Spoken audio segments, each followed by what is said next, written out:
Brilliance Audio presents Gone to Darkness by Barbara Nickless, performed by Emily Sutton Smith. My first official homicide investigation began without a corpse. An actual body is what triggers a murder case. It's straightforward. In order to prove that a murder occurred, you must have a dead person. Corpus delicti, the courts call it. Latin for body of the crime.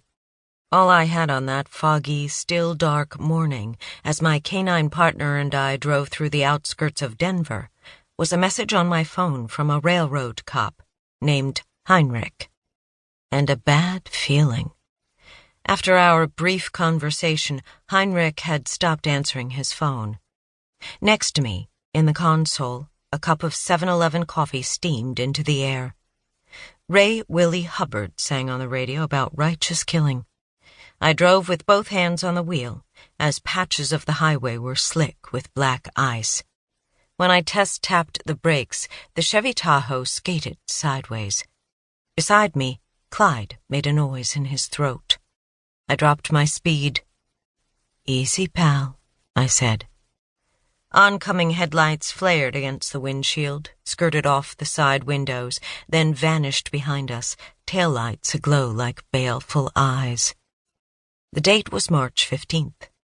The Ides of March, when assassins bare their knives. My first exchange with Special Agent Heinrich that day had been at 3:14 a.m. This was after I discovered he'd pilfered my blue and silver detective shield. A group of us from the railroad had gone out the night before to celebrate my promotion from patrol to homicide. Heinrich was there.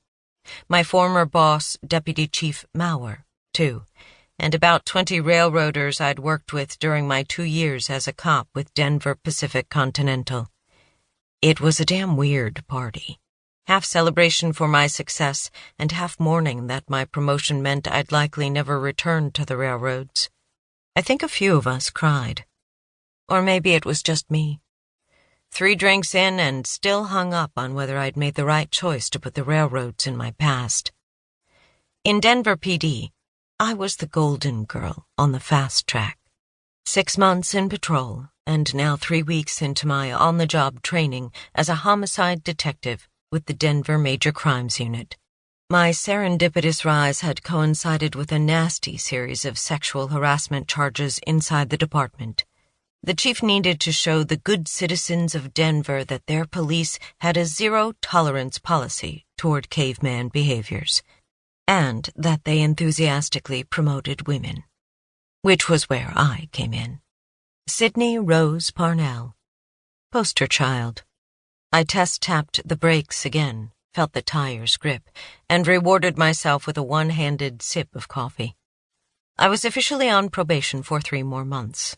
Screw up, and I'd be back in patrol. The promotion of women be damned. The night before, I'd given my wallet to Heinrich to spot him a 20, and he'd filched my shield as a joke, the son of a bitch.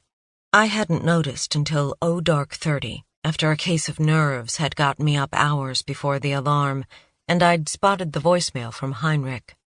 "Sorry, it was a joke. Didn't mean to leave the bar with your badge."